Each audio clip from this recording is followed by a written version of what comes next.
A lot of mentioning it, that there's a one-card combo in this deck, and I never actually explained how it works. This has been done by other people and has been shown, but I might as well show you guys. So yeah, it's one card either with Tract or with Engraver. So let's say we start with Tract here. Tract is actually technically better, so you don't get drolled. Yeah, this kind of sucks when you start with this, but you know, card pretty, I guess. Activate Tract. Tract add and discard Larry. Larry effect to summon. You'll then link off the Larry to summon Requiem. Requiem's effect will let you tribute to summon Lacrima. Lacrima effect will send Engraver. You specifically want to start with Requiem, target this, because you're playing around stuff like Bell, because Bell exists in the format. I don't know why, because that card honestly sucks, but there it is. So use these two to make your standard Necroquip.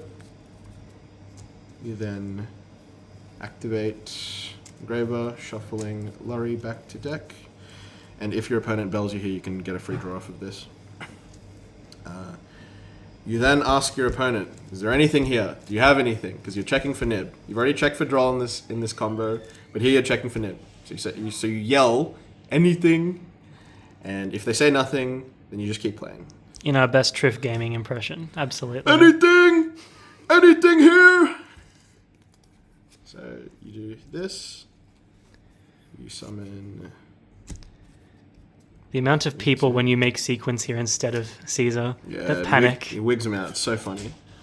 So you sequence. You specifically send Necroquip and Engraver back to deck. And then you summon this. There are fringe cases where you could feasibly use this as another material for something like a Chaos Angel or a Caesar, but that's not what we're using it for. This is just the one-card combo. You don't actually use the normal summon effect, to the one that gives you an additional one. You can, if you want to climb, or if you, you're obfuscating your hand as much as possible until this point, but we're only really using it for the grave effect. So we're just going to link off here into, where is it? Into Dark. Now we haven't normal summoned, so what we're going to do is we're going to use the graveyard effect of this to return Lacrima back to the hand. We're now going to normal summon Lacrima, so that'll be here. And then we're going to activate the effective sequence to attach to Lacrima from the grave. Now, the important part here is noticing that this is a spellcaster and this is a link monster card. Monster card specifically, not monster. A lot of people get confused about that, because what we're going to do with them is we're going to use them as material for the Magistus card. You'll notice, we honestly really don't use this effect, but you'll notice we now have 2 4s. You stack the 2 4s. You make King of the Feral Imps. And just in case, for some insane reason, they imperm you here, you want to declare the effect and use Lacrima, so that it's engraved and active. But you activate this, and you add Habakiri. Habakiri is now a one-card combo through Mitsu, as you all know, and I might as well go through the combo here. So you go effect to Habakiri to summon, it's in hand, summon Saji, tribute it because you don't want it getting impermed. You activate Saji effect to add the ritual. You activate the ritual effect to summon from hand. You summon this. If you have like Futsu or Ame, it's better to summon them, but I mean, in this case, we're only summoning this. You specifically have to send send this and this. You go Chain Link 1, Kusanagi, targeting the ritual that's engraved. Chain Link 2, to add anything. Let's say we just add another copy of Habakiri. Or you can add the other super, but we're here. And you can now use the summon from deck effect. So you're going to use this. You might be tempted to use this as material, but we're actually going to use this so we can summon it back. So here we're going to summon Ame. So this is in hand, this is in grave. Now the Habakiri will trigger. You must be able to add a card, so again if you're under draw, but you wouldn't be under draw at this point. So you must summon another card, add another card. So here we're going to add Prez, and Habakiri summons back. We're then going to activate the Prez to tribute Amino because it hasn't been tributed yet. So we can add any Mitsurugi monster. Let's say we can add either Futsu or the super. Let's add Futsu.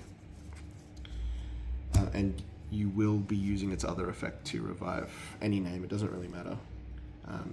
This will now trigger, adding any card. We've already used the prayers, the first prayers in hand anyway.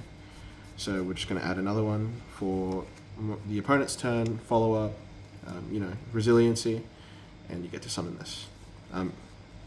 So you have 4 materials on board. Again, if they somehow have Nib here, they're insane. But yeah, you go here, you link into Masquerena, you link these two into this one, and then you link those two into Abel. Now, this is your hand, plus this. That's your hand. So you have infinite ability to utilize Abel. So here we're going to go Abel. Let's discard, say for example, Habakiri or another random card in hand. And we can summon back either IP Masquerena or Amino. It's normally better just to summon back the IP so that you can keep the Amino for its Raigeki effect in grave. And then you're just going to set the prayers. That's the combo. This will be banished until the end phase, and then it'll come back. So there's a lot here. You have access to SP. You have a Raigeki that you can summon in grave with prayers, as well as add a card. You have a pop and a revive. So even if they do have a bestial, they need to have multiple ways to banish your card in grave in order for it to permanently leave. If they don't, you have 1, then you have 2 that you can respond with. And then this is SP Little Note, so it's just an insane amount of advantage. And then you have 5 cards in hand to play with, so your opponent isn't winning that game. So combo's insane. Use it, please. Thank you.